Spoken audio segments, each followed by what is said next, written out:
सो थामा मूवी के ट्रेलर की स्टार्टिंग में ही हमें मूवी के प्लॉट के बारे में एक छोटा सा हिंट दे दिया जाता है, जिस पर बहुत से लोगों ने ध्यान नहीं दिया होगा। तो ट्रेलर की स्टार्टिंग में ही रश्मिका नवाजुद्दीन सिद्दीकी यानी कि यक्षासन को बोल रही है कि उसे पृथ्वी और इंसानों की सुरक्षा के लिए बनाया गया है, जिसके बाद यक्षासन रश्मिका को ये बोलता है, 1 घंटे की सुरक्षा, आज से हम इंसानों का खून पिएंगे, नए नए बेताल पैदा करेंगे। तो यहाँ पर यक्षासन जो बोल रहा है उसके पीछे जरूर एक वजह होगी कि क्यों यक्षासन को जिस काम के लिए बनाया गया है वो उसी काम को नहीं करना चाहता है, जहाँ पर मोस्टली चांस ये बनता है कि यक्षासन जो होगा वो इन सब का हेड होगा, एक मुखिया के जैसा, जो कि अभी तक वही कर रहा होगा, जो कि उसका काम है पृथ्वी और इंसानों की सुरक्षा, बट आधे मन से। और तभी एक ऐसा इंसिडेंट होगा जिसके बाद वो इंसानों को बचाना तो दूर, उसके अपोजिट वो इंसानों का खून पीने लगेगा, उन्हें मारने लगेगा। जहां पर कि मुझे ऐसा लगता है कि ये इंसिडेंट जो भी होगा, जैसा भी होगा, वो इंसानों के ही वजह से होगा, जहां पर कि ये इंसिडेंट किसी और के साथ नहीं बल्कि यक्षासन से पहले जो इन सब का गुरु होगा उसके साथ होगा, जिससे कि ये लोग थामा बोलते होंगे। जैसे में शायद वो मारा जाएगा या फिर उसे कुछ हो जाएगा या फिर उसे खुद को सैक्रिफाइस करना पड़ेगा इंसानों के लिए, मतलब उसके साथ कोई भी सीन हो सकता है, जिसके बाद यक्षासन इन लोगों का थामा बनना चाहेगा, जैसा कि इस सीन में वो बोल भी रहा है। बट यहाँ पर शायद उसका ये सपना पूरा नहीं होगा, बल्कि उसके इस सोच की वजह से उसे कैद कर लिया जाएगा, जैसा कि इस सीन में हम देख सकते हैं। जिसके बाद वो 75 सालों तक इस लोकेशन पर कैद रहेगा,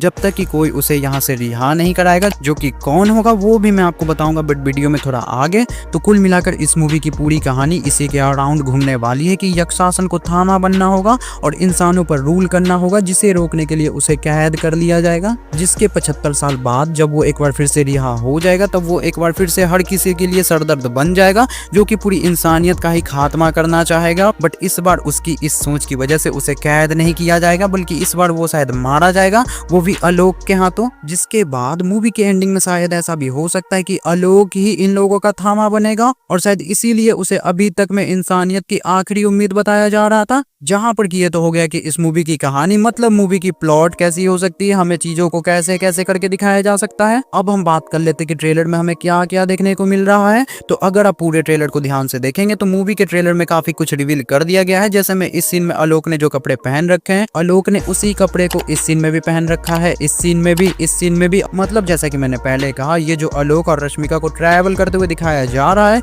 ये दोनों इस जगह से भाग रहे होंगे, जैसा कि हमने टीजर में भी देखा था। जहां पर कि आलोक इस सीन में इफेक्टेड होगा, मतलब उसे किसी बैताल या फिर वैम्पायर ने काट लिया होगा, जो कि उम्मीद है और कोई नहीं बल्कि यक्षासन होगा, जो कि इस कैद से आलोक के वजह से ही रिहा हो जाएगा और उसे ही इफेक्टेड भी कर देगा। बट आलोक को पता नहीं होगा कि उसे काटने से आलोक भी उसके जैसा ही बन जाएगा। इसीलिए ट्रेलर के इन सभी सीन्स में आलोक को काफी रिलैक्स और रोमांटिक मूड में दिखाया गया है, क्योंकि उसे पता ही नहीं है कि उसके साथ अब आगे क्या होने वाला है। बट जैसे जैसे वक्त गुजरता जाएगा, आलोक को अपने अंदर वैम्पायर्स वाला सिम्टम्स दिखने लग जाएगा, जैसा कि पहले से ज्यादा पावरफुल होना, 2 लंबे लंबे तीत निकलना, जैसा कि मूवी के ट्रेलर में हमें दिखाया भी जा रहा है। वो धीरे धीरे करके एक प्रॉपर वैम्पायर में बदल चुका है, जहां पर कि पहले तो उसका रिएक्शन कुछ इस तरह का होगा, वो परेशान हो जाएगा, वो डर जाएगा, बट फिर रश्मिका के समझाने पर वो अपने इन पावर्स का इस्तेमाल करना सीखेगा। प्लस इस सीन को अगर आप ध्यान से देखोगे तो इस सीन में आलोक के पीछे हम एक इन्वेस्टिगेशन बोर्ड देख सकते हैं, जहां पर कि किसी ने बहुत सारी जानकारी इकट्ठा कर रखी है। और ये आलोक का घर तो नहीं है, क्योंकि आलोक का घर ट्रेलर के इस सीन में हमें दिखाया गया है, वो अपने मम्मी पापा के साथ रहता है और इस घर में सिर्फ आलोक और रश्मिका है। तो यहाँ पर ऐसा हो सकता है कि ये जानकारी किसी और ने नहीं बल्कि आलोक ने ही इकट्ठा किया होगा, और ये आलोक का ही घर होगा, बट किसी दूसरे सिटी में रेंट पर। क्योंकि जैसा कि आलोक के कैरेक्टर के बारे में कहा जा रहा था कि वो बैताल और नवाजुद्दीन सिद्दीकी जैसे लोगों के बारे में जानकारी इकट्ठा कर रहा होगा, उस पर रिसर्च कर रहा होगा, जिसके चलते ही वो ट्रैवल करते करते इस जंगल तक पहुंचेगा, जहां पर उसे ये बियर मिलेगा और फिर रश्मिका, जो कि शायद इस बियर से और यक्षासन से उसकी जान भी बचाएगी। जिसके बाद वो दोनों यहाँ से भाग कर इस घर में ही आएंगे, जहां पर कि आलोक एक प्रॉपर वैम्पायर में बदल जाएगा। जिसके बाद रश्मिका ही उसे उसकी पावर्स का इस्तेमाल करना सिखाएगी, जैसा कि ट्रेलर में हम देख सकते हैं। जिसके बाद रश्मिका के बाद आलोक की फैमिली को उसके बारे में पता चलेगा, जिसे जानने के बाद उनका रिएक्शन कुछ इस तरह का होगा। आलोक के पिताजी पुलिस कंप्लेंट तक करने चले जाएंगे, जहां पर कि अगर आप ध्यान दोगे तो प्रेस रावल इस सीन में वैम्पायर्स के बारे में, शैतान के बारे में बात कर रहे हैं, तो इसीलिए पूरा का पूरा पुलिस स्टेशन ही उनकी इन बातों को काफी ध्यान से सुन रहा है। जैसा कि इस तरह की जब बातें होती है तो हम भी करते हैं, क्योंकि भूत प्रेत वाली टॉपिक में हर किसी का इंटरेस्ट होता होता है। नेक्स्ट फिर ट्रेलर के इस सीन में रश्मिका जाने की बात कर रही है और किसी खतरे के बारे में बात कर रही है, जहाँ पर कि वो इस टेंपल में जाने की बात कर रही है, क्योंकि रश्मिका भी शायद यक्ष शासन के ही बिरादरी में से एक है और वो आलोक को बचाते बचाते इस जंगल से इन लोगों से काफी दूर चली आई है। और तो और वो इतने दिनों तक आलोक के साथ ही रह रही थी, इसीलिए अब उसे जाना होगा, नहीं तो यक्ष शासन उसके पीछे आ सकता है या फिर वो किसी और को रश्मिका के पीछे भेज सकता है, जैसा कि शायद ट्रेलर में दिख भी रहा है। इस सीन में हम आलोक के साथ साथ एक और बंदे को देख सकते हैं और वो बंदा भी एक वैम्पायर ही है। जैसा कि इस सीन में हम देख सकते हैं आलोक और उस बंदे के आमने सामने होते ही यहाँ पर बहुत सारे वैम्पायर्स आ गए हैं, जहाँ पर कि ये बंदा शायद आलोक नहीं बल्कि रश्मिका को ले जाने के लिए आएगा, बट क्योंकि रश्मिका आलोक का प्यार होगी इसीलिए वो उस बंदे को रश्मिका को नहीं ले जाने देगा, जिसके चलते यहाँ पर उस बंदे और आलोक के बीच में हमें फाइट सीन भी देखने को मिल सकता है। जैसा कि शायद ट्रेलर के इस सीन में हम देख भी सकते हैं, इस सीन में आलोक किसी से फाइट ही कर रहा है, जिसे देखकर मुझे तो ऐसा लगता है कि ये बंदा जो भी होगा वो आलोक से बहुत ज्यादा पावरफुल होगा, मतलब आलोक उसे डिफीट नहीं कर पाएगा मूवी के एंड तक,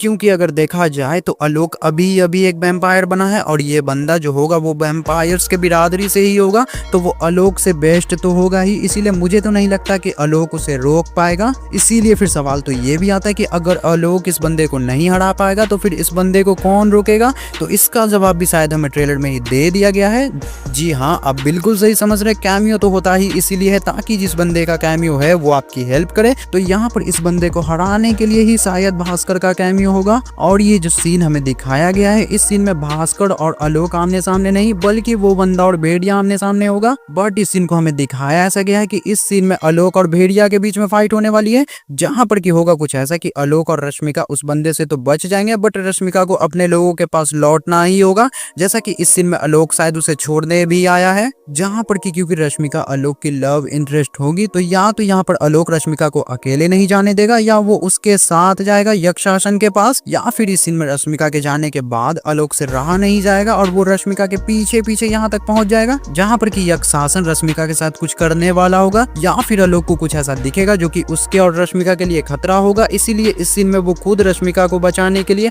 यक्ष शासन से फाइट करेगा, जहाँ पर कि उसे ये भी पता चलेगा कि अगर यक्ष शासन जिंदा बचा तो वो इंसानियत के लिए एक बहुत बड़ा खतरा बन सकता है, जिसके बाद इंसानियत को बचाने के लिए एक सुपर हीरोज क्या करते हैं वो तो आपको पता ही है, तो वो यहाँ पर यक्ष शासन से फाइट करेगा, बहुत मुश्किल से उसे डिफीट करेगा और इस तरह से वो इंसानियत की आखिरी उम्मीद वाले सोच पर खरा उतरेगा, जैसा कि उसके बारे में कहा जा रहा था। जहाँ पर कि भेड़िया के कैमियो वाली बात जो मैंने कहा वो थोड़ा अलग भी हो सकता है कि भेड़िया का कैमियो जो इस सीन में दिखाया गया है वो इस बंदे को रोकने के लिए ही होगा। मूवी में भेड़िया का कैमियो थोड़ा डिफरेंट वे में भी हो सकता है कि भेड़िया पहले आलोक को ही गलत समझेगा, उसे लगेगा कि आलोक ही वो वैम्पायर है जो कि दिल्ली में लोगों का खून पी रहा है, जिसके चलते फर्स्ट टाइम में भेड़िया पूरी सच को ना जानते हुए आलोक से ही भिड़ जाएगा, जो कि मूवी में होगा इस सीन में भेड़िया और आलोक के बीच में फाइट होगा, क्योंकि उसे आलोक के बारे में पता ही नहीं होगा कि वो गलत नहीं है, बट जैसे ही भेड़िया को रियलाइज होगा वो आलोक का ही साथ देगा, जहाँ पर कि ये सब कुछ देखने में मजा तो बहुत आने वाला है। इसीलिए आपके मजे को खराब ना करते हुए मैं आपसे एक बार फिर से ये कहना चाहता हूँ कि जो कुछ भी जितना कुछ भी मैंने अपने इस वीडियो में मूवी के बारे में कहा, मूवी में उससे थोड़ा अलग या फिर पूरी मूवी की कहानी ही इससे अलग हो सकती है, इसीलिए इस वीडियो को फैन थियरी की तरह ही लेना,